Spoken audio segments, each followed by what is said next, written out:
Hi, Cutie Pies. It's Lanikia, and I am coming to you today with a special video because we actually have our first guest on the channel.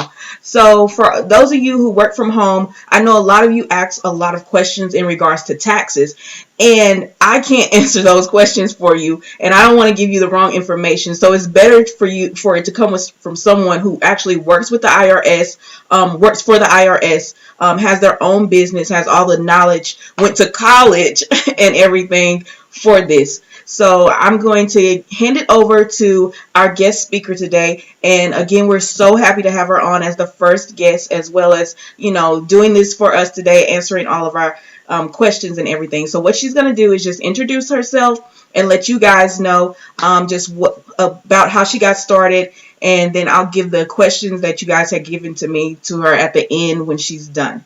So I'm going to hand it over now. Hey guys, my name is Laine Waller. I am the founder and CEO of Vermont Financial in Raleigh, North Carolina, and I'm just so happy and grateful to be here. A little bit about me is not only am I a financial educator, but I am also a speaker and a tax professional. So I do help a lot of small businesses as well as nonprofit organizations on their taxes to help them basically get the maximum deductions legally and more profitably for their businesses. So I stumbled upon entrepreneurship like by accident. It was not something I ever anticipated on doing. It wasn't something I ever planned on doing, but I have a wide variety of sales experience as well as a background in banking. And I just wanted to be the person that had a regular 9 to 5. I wanted to get paid well. I wanted to be able to get off of work at 5 o'clock, have my weekends off, have my vacation, and then spend time with my family. But where I was, that really wasn't happening how I wanted to. Being in the sales industry, I was jumping from position to position, working crazy hours, and I have 3 children, so it just was not working for me. But I still continued on because, like many of us, the bills still have to get paid. When we had in North Carolina, we had, I think it was Hurricane Matthew. That's when I realized that it's probably my chance now to go into entrepreneurship because this job that I was giving all my talent, my hard work to every single day. I only had 1 day off. Every single day was not able to pay us because of the natural disaster. So I was anticipating on getting a check and I didn't. So I was the type of parent where I was paycheck to paycheck, trying to balance my budget, trying to make sure everything gets paid on time, and it just was not working.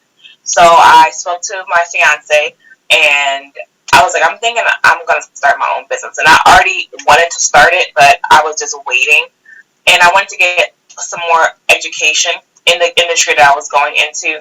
So I decided to transition out of the sales industry and go into banking to get a more broad variety of the education within credit cards, loans, credit, business credit, all of that stuff, and financing. So when I got that experience, I realized that me being in the banking industry and having that position and me opening my own business was a conflict of interest, so I had to choose one or the other. And of course, I put all my time and my energy and my money into my business. I ended up choosing my business and I had to walk away from my job. And in the beginning, yes, it still is. It's very, very difficult, very hard. And the first 3 months, I did not make any money. I had about 3 clients, and it was very, very frustrating.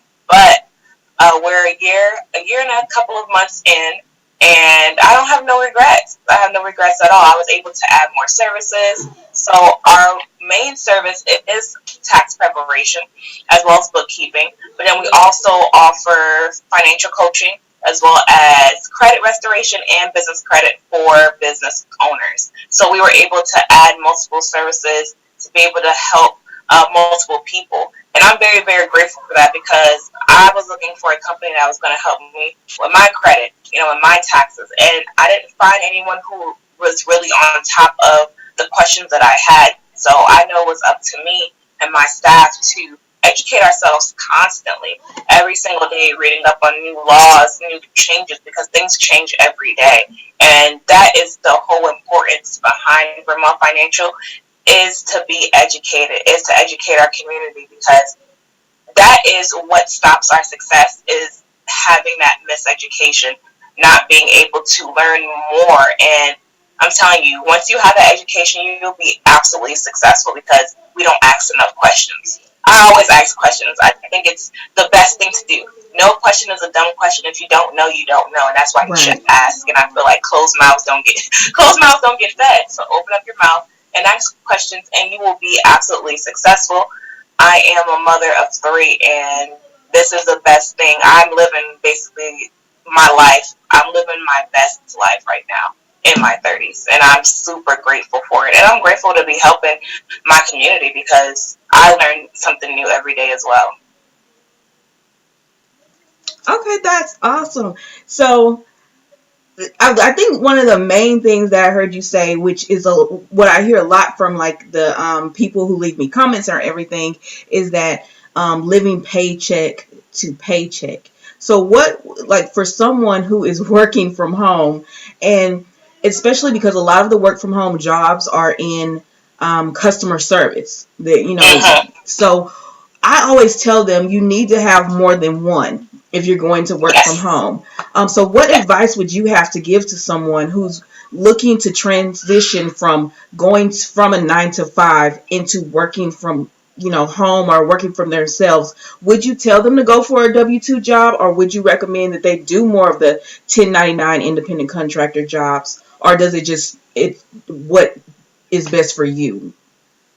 It is basically what is best for you, and you have to think about your comfortability. With a W 2, you have an employer that you're working with, and there's nothing wrong with you having a 9 to 5. We need 9 to 5 workers in this community, and the way I see it is, you can have an employer, and he could be the best employer ever, and you will feel comfortable where you don't need to leave, and that's completely fine. You have that W 2 where they're taking taxes out every single paycheck, and then you have a 1099 employee that you're basically your own boss. You're responsible for taking out those taxes every check or to put it aside.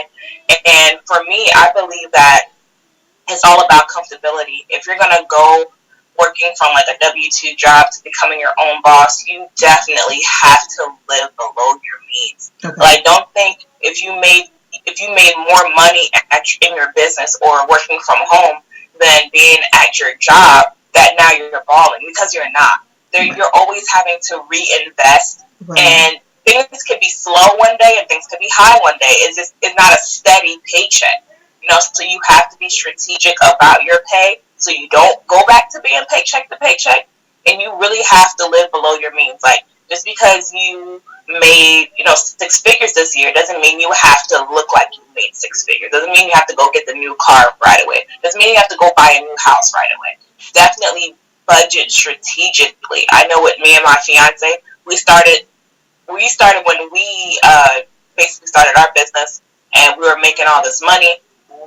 When you make all that money and you're not used to it, you start spending drastically out of nowhere. And then Okay. we had to realize, and like, whoa, we're spending way too much money. So what we decided to do is, hey, let's live off of one person's paycheck and save Mm-hmm. and invest the other. Oh, Because that's that way good. we know, hey, this is our budget for groceries, this is our budget for going out, this is our budget for shopping for the children, and we're not going above that budget because we don't have the money to go above that budget. Mm-hmm. Yes, there's somebody else's paycheck in the household, but that paycheck is to be used for savings, emergency, for something else. So it's all about control and being disciplined. And if you have a goal that you're trying to accomplish, you have to be disciplined in order for you to accomplish that goal. Okay, perfect.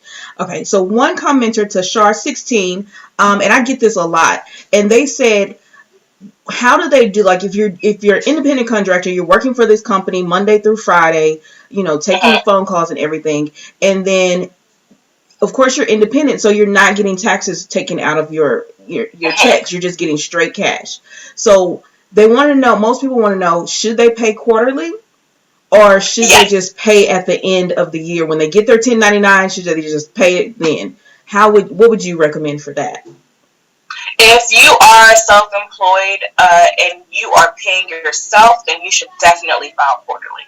Okay. If you are still getting paid if you're still getting paid from like a contractor or a business or a company, Depending on how much you made for the year, you should definitely pay yearly. But quarterly for me is always the best because you're not dishing so much money out at one time. Right. Number two, it does help you with planning. So when you are filing quarterly taxes, you are way more organized than you file yearly.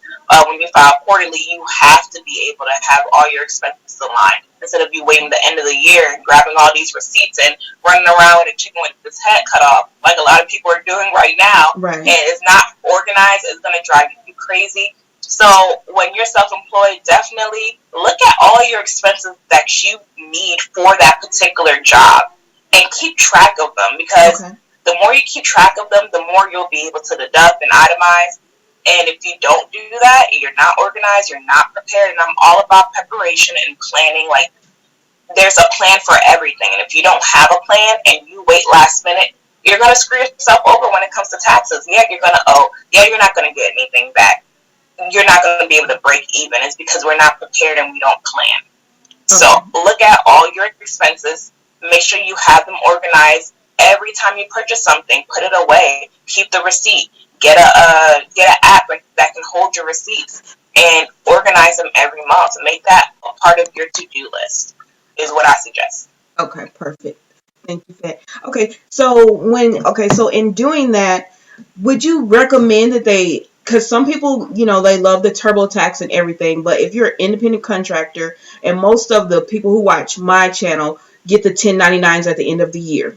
So if you're getting the 1099s at the end of the year and you're an independent contractor, do you recommend that they go through a tax act, a TurboTax, or would you say it's much better for them to find someone, a professional, to do their taxes? Because that's another question that comes up a lot as well.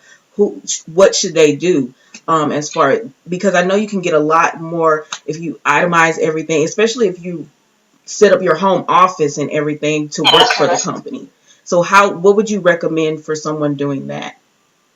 If you are someone who does not know how to itemize it, does not know what specific deductions that you qualify for, I would definitely suggest you going to a professional.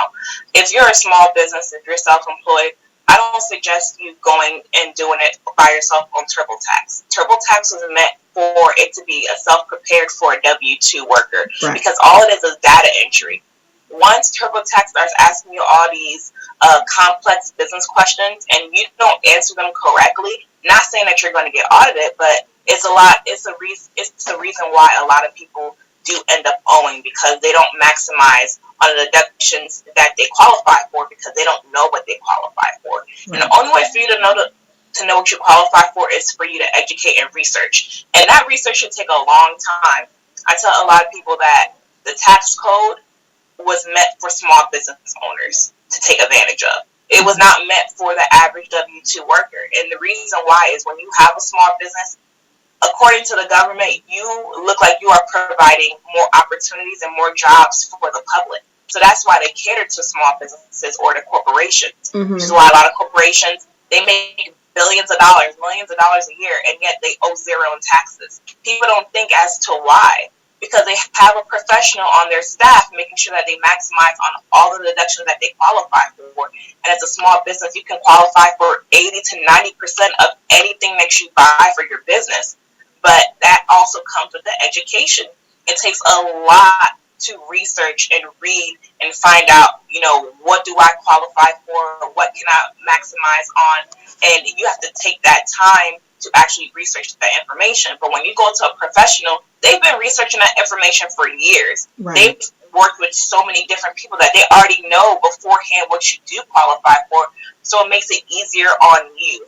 I tell people when it's free, sometimes you have to be careful because you will get what you pay for. When you get free information, that's exactly what it is. Free. It's not going to give you all the tools that you need.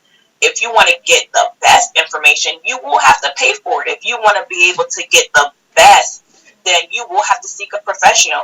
I can compare it to getting a ticket and going to court. You can go to court and defend yourself, and you may not get too much, but when you hire a lawyer, the lawyer knows all the laws to where he can get you off and you don't pay anything for that ticket. Right. It's the same thing with tax preparation. You're not going to know everything when it comes to taxes. You're not going to know every form. You're not going to know every deduction. But that's why there are professionals who handle that. When it's something complex, hire a professional. It's going to save you more money in the end. Right. Okay. And another question that I received was that they were wanting to know for 1099, excuse me, for the 1099 independent contractors, they were wanting to know, do they have to do it all on their own, right? So the company gives them the forms, but the company they're like, okay, our hands are clear because we've given it to you, so it's up to you to file these taxes. So the company has no responsibility in that. They just have to make sure they give you the form on time, correct? Yes. Okay. The company by law, by the IRS, they have to give you that 1099 by between January 31st and February 15th for you to file your taxes.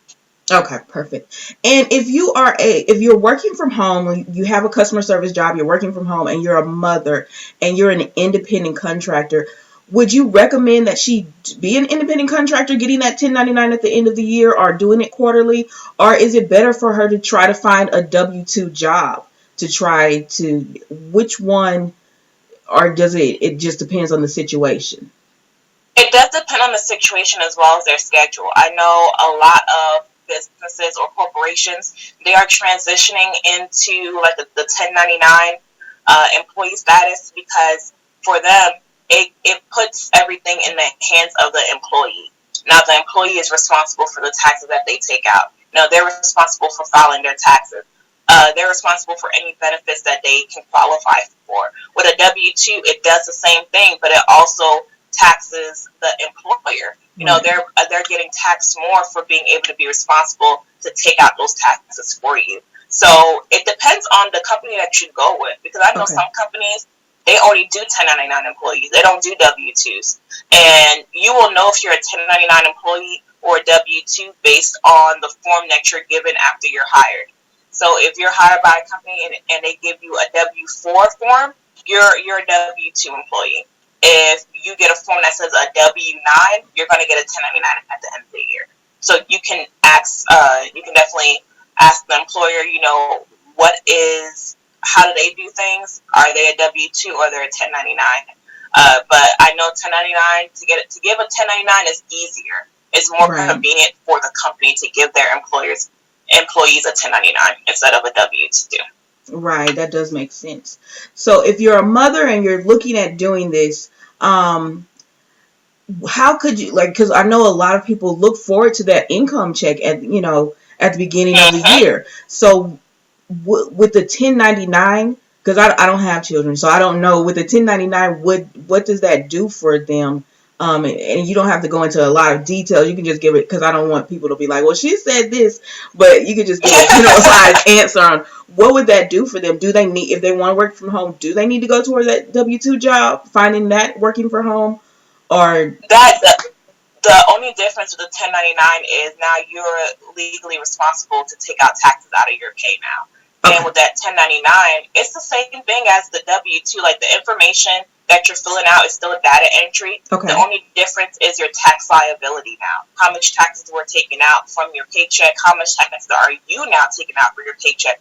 But as a mother, it does not hurt your chances with certain credits, because you still qualify for those credits when you have a certain earned income, as well as a child tax credit if you're putting your children in daycare. Like, all that, you still count for all that. You're still eligible to receive all of that from the IRS, even if you are a W-2 or a 1099 employee.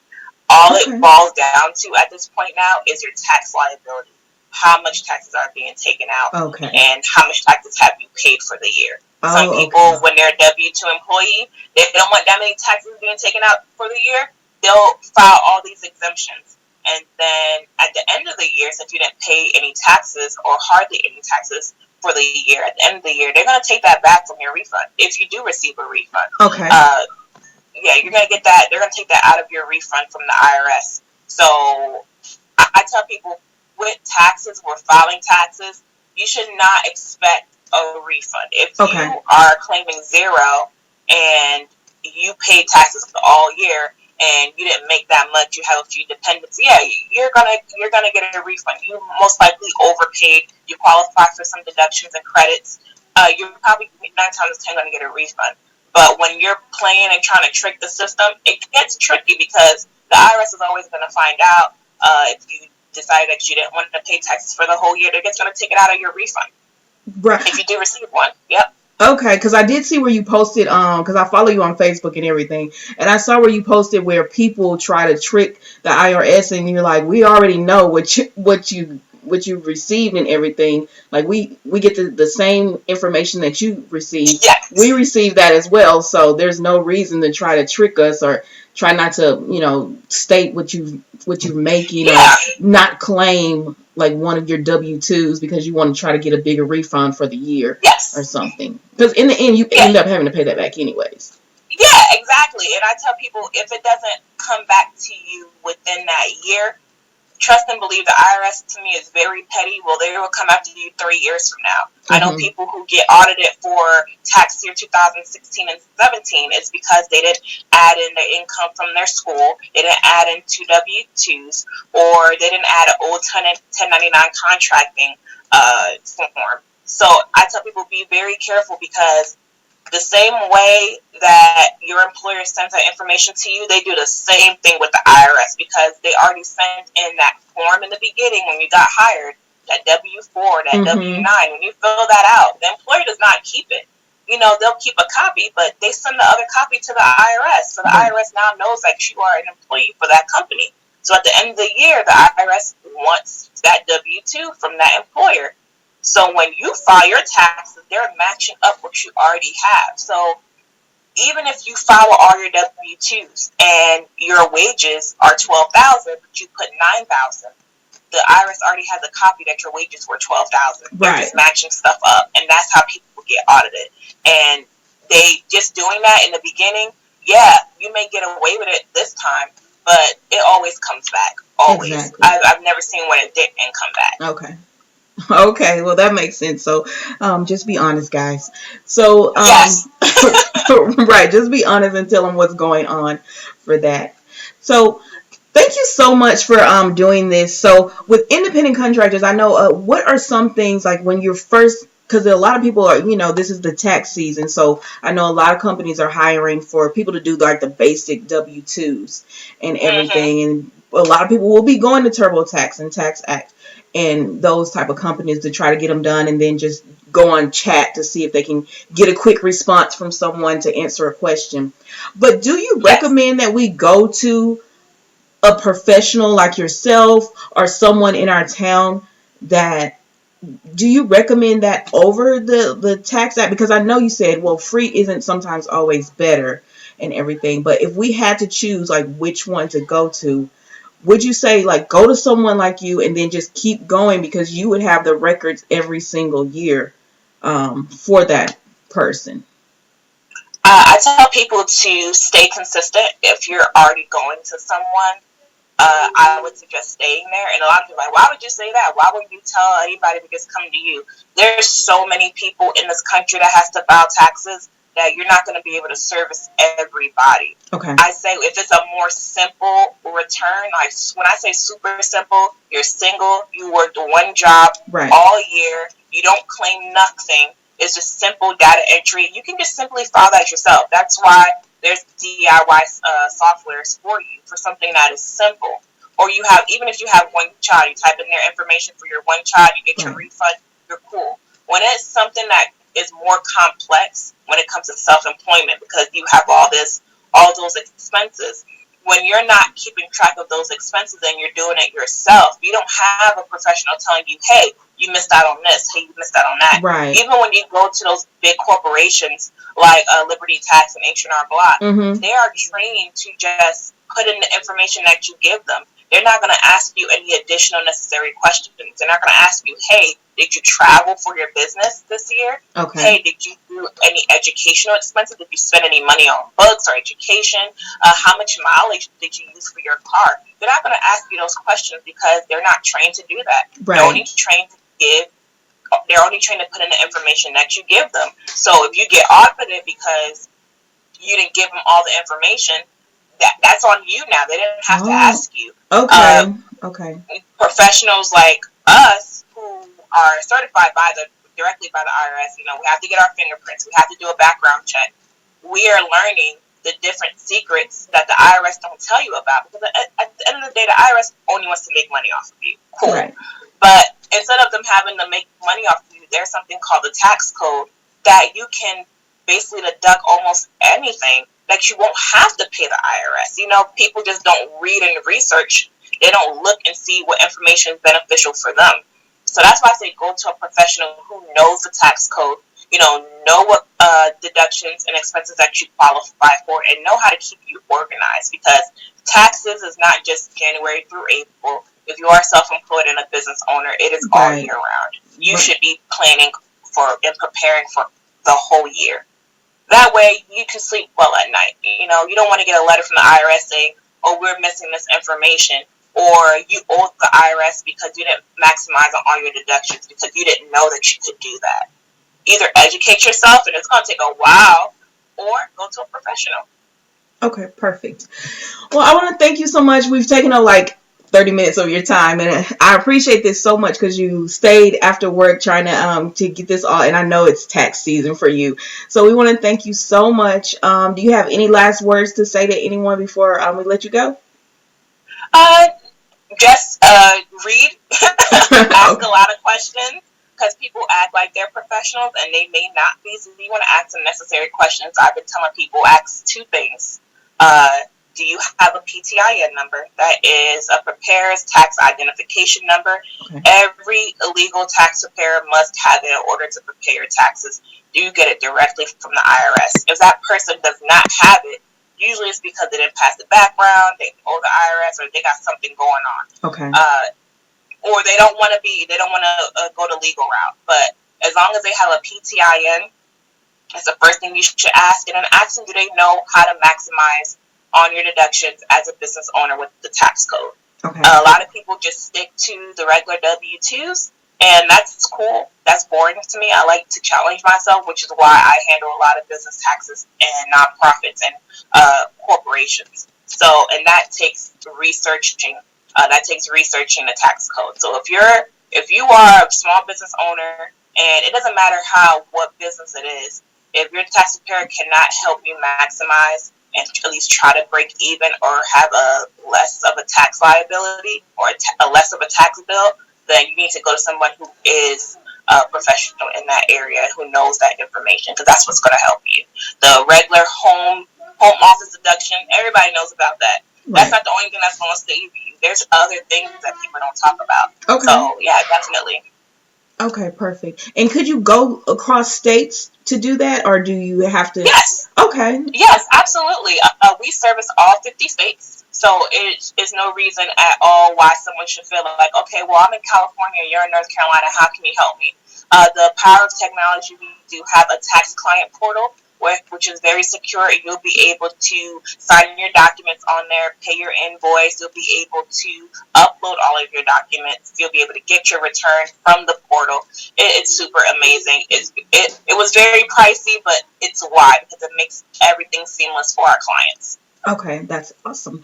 Well, I want to thank you so much. We'll have her links, because you have your own website, correct? Yes, it is www.vermontfinancial.com. Or if you want more information, you can text TaxInfo to 66866. Okay. And so we'll have the information in the description as well as in the comments. So if you guys want to learn more about her, or have any questions or everything, and want a consultation, because you do those as well, right? I believe you charge a fee for that. And so we do free tax consultations. Okay. All the other consultations is a small fee, anywhere from $20 to $30, but you get 30 minutes to an hour to ask all of your questions. It's not a rush on the phone. You ask all your questions, and we give you solutions on the phone, whether you don't want to work with us or not. At least you have a solution to walk away with. Okay, that's perfect. That's amazing. All right. Well, I want to thank you so much for your time. Thank you so much for taking the time out and being our first guest on the channel. Okay, Cutie Pies. So if you have any questions, I'll have her information in the description as well as in the comment section. Again, thank you. I can't say how much we appreciate this, for Thank you you for coming on having and me. doing this. You have a great rest of your evening. You too. Thank you. Thank you. Bye bye.